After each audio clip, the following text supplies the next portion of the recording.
Il existe des rêves qui reviennent, toujours les mêmes images, les mêmes scènes, et au réveil, une impression étrange demeure, comme si quelque chose insistait doucement. Sans expliquer pourquoi, vous n'êtes pas inquiet, mais vous n'êtes pas tranquille. Ces rêves ne font pas peur, ils troublent, ils accompagnent vos journées, et reviennent dès la nuit suivante. Peut-être avez-vous essayé d'ignorer cela, vous avez dit que c'était le stress, ou la fatigue, ou une mémoire confuse, mais au fond, vous savez, il y a autre chose. Certains rêves ne sont pas du bruit, ils sont une répétition, et dans la Bible, la répétition n'est jamais accidentelle. Quand Dieu répète, il souligne. Quand il insiste, il prépare, mais rarement il explique immédiatement. Mes chers amis, permettez-moi d'approfondir ce mystère avec vous. La parole nous montre que Dieu parle de plusieurs manières, par la création, par la conscience, et parfois par le langage silencieux des rêves. Souvenez-vous de Joseph, un jeune homme ordinaire, des rêves étranges, des images dérangeantes, des symboles incompris. Et pourtant, ses rêves façonnaient déjà son avenir. Joseph n'a pas tout compris au début, ses frères encore moins. Mais Dieu utilisait un canal précis, un canal discret, un canal que l'orgueil humain ne contrôle pas, le monde intérieur.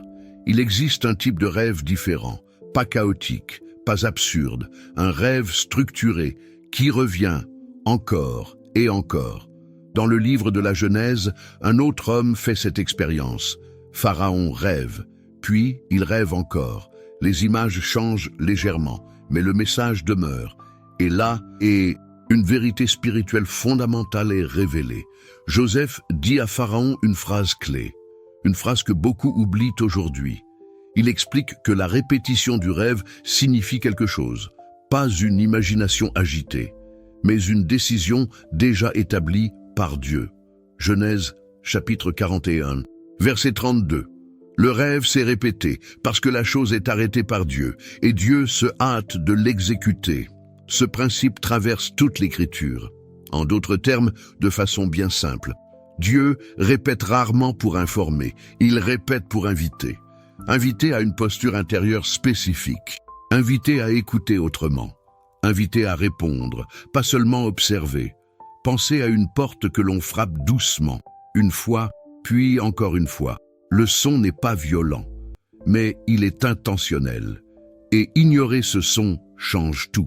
Ces rêves récurrents ne vous demandent pas de paniquer. Ils ne vous appellent pas à interpréter seul. Ils signalent une saison spirituelle particulière, un moment où Dieu attire votre attention, sans encore dévoiler toute la direction. Avez-vous remarqué comment ces rêves surviennent souvent dans des périodes calmes, quand la vie extérieure ralentit, quand le bruit diminue, quand le cœur devient plus réceptif? Ce n'est pas un hasard.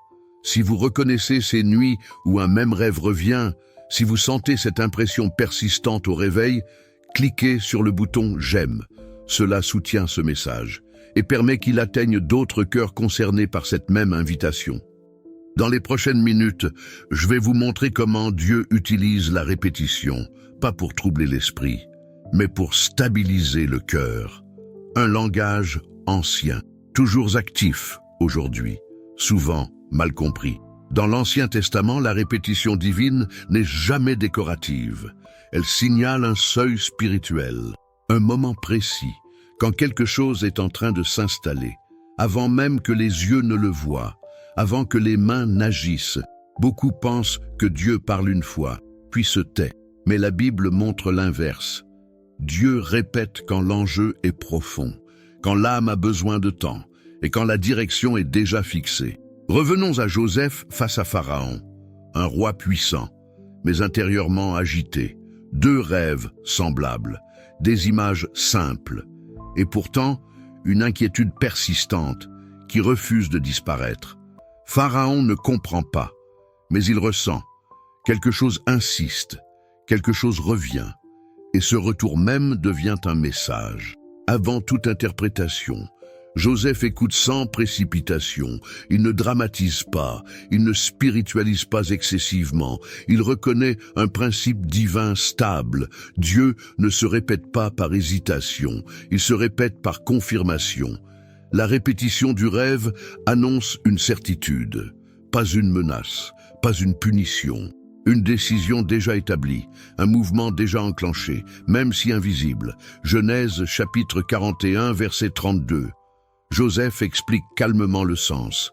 Le rêve s'est répété, parce que la chose est arrêtée par Dieu, et Dieu se hâte de l'exécuter, sans agitation.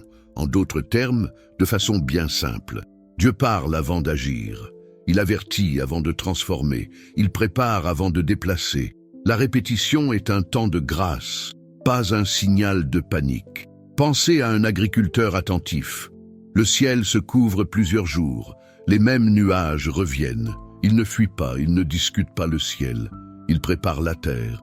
Joseph fait exactement cela. Il ne reste pas fasciné par les images. Il comprend la saison. Il anticipe avec sagesse. Il agit sans peur, parce qu'il a compris le rythme de Dieu. Un autre homme vit cette expérience. Jacob, seul dans la nuit, en fuite, fatigué, une pierre pour oreiller, un rêve qui ouvre le ciel. Dieu lui montre une échelle. Des anges montent et descendent. Ce n'est pas un spectacle, c'est une assurance silencieuse. Dieu répète ensuite sa promesse, pour l'ancrer profondément.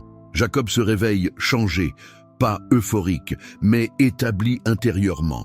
Il comprend que Dieu est présent, même dans les transitions incertaines, même avant les accomplissements visibles, de façon bien simple. Dieu répète quand il fonde quelque chose de durable. Il parle encore quand l'âme a besoin de stabilité. La répétition construit une base intérieure, avant toute élévation extérieure.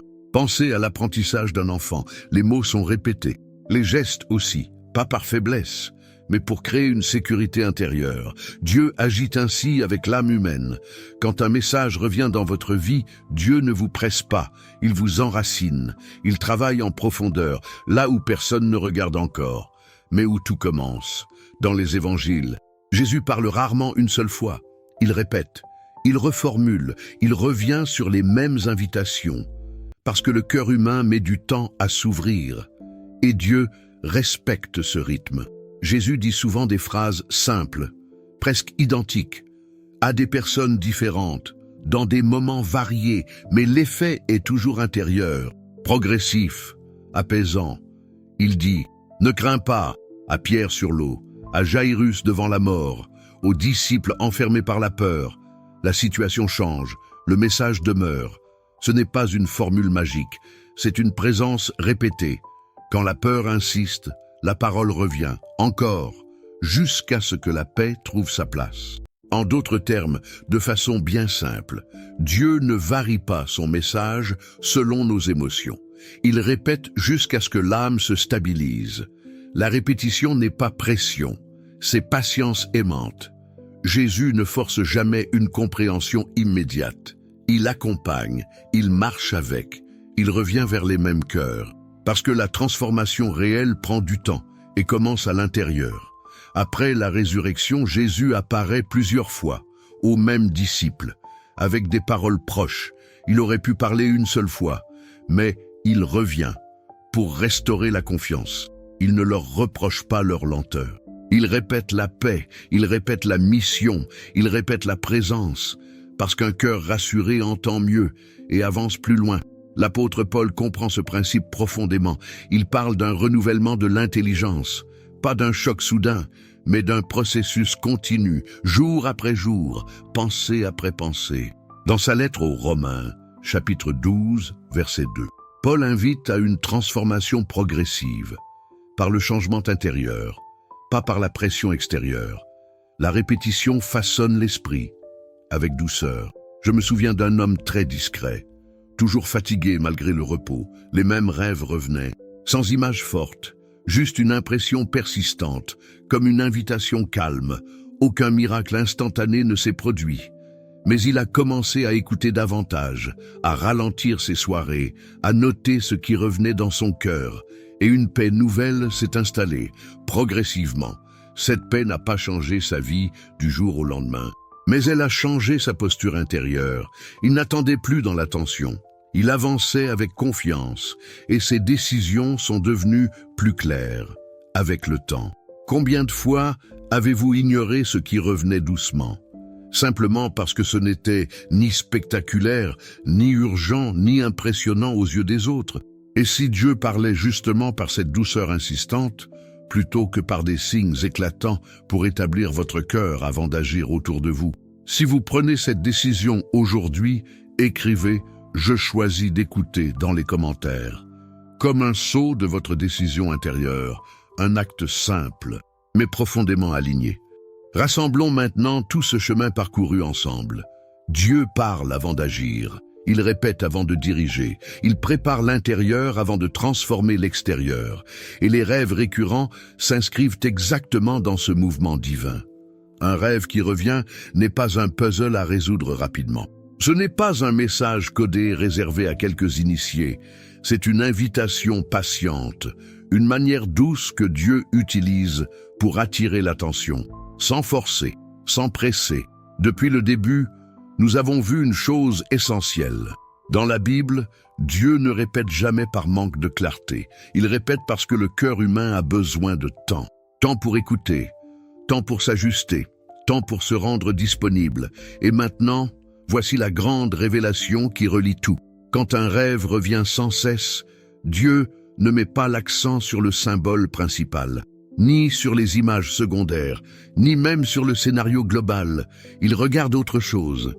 Ce que Dieu révèle à travers ses rêves répétés, c'est votre posture intérieure dans le rêve, votre manière d'être, votre attitude silencieuse, votre position intérieure face à ce qui se présente.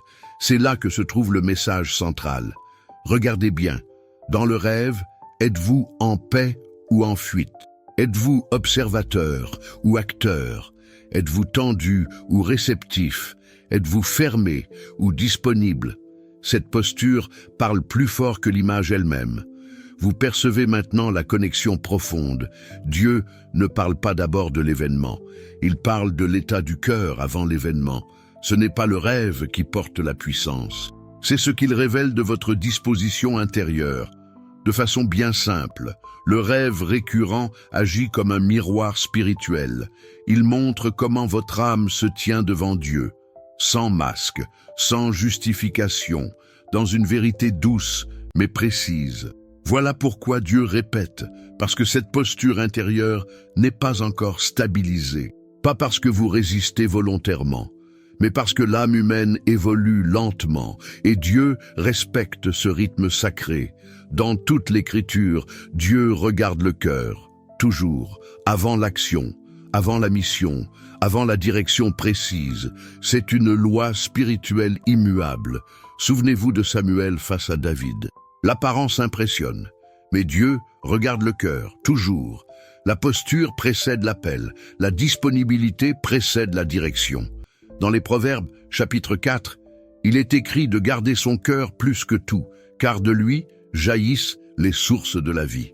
Autrement dit, la direction de votre vie coule de votre posture intérieure. Jamais l'inverse.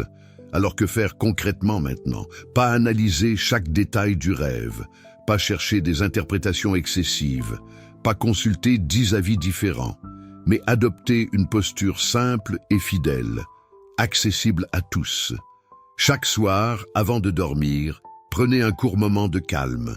Pas pour demander une réponse immédiate, mais pour offrir votre disponibilité intérieure, une écoute sans tension, une présence paisible. Dites simplement à Dieu, « Je suis disponible. Je ne cherche pas à contrôler. Je suis prêt à être ajusté intérieurement. » Cette posture ouvre plus de portes que 1000 analyses. Toujours. Puis observez ce qui change.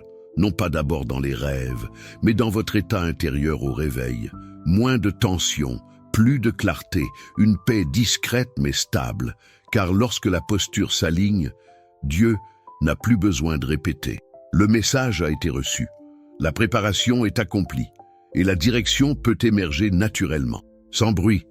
Souvent, la réponse ne vient pas sous forme d'un nouveau rêve, elle vient sous forme de paix, ou de discernement, ou d'une décision devenue évidente. C'est ainsi que Dieu confirme, avec douceur. Préparons maintenant nos cœurs pour la prière. Non pas une prière de demande urgente, mais une prière d'alignement intérieur, là où tout commence vraiment, dans le silence, dans la confiance. Père aimant, nous reconnaissons que tu parles avec sagesse et que nous voulons souvent des réponses rapides. Ajuste notre cœur, ralentis nos attentes, rends-nous disponibles intérieurement.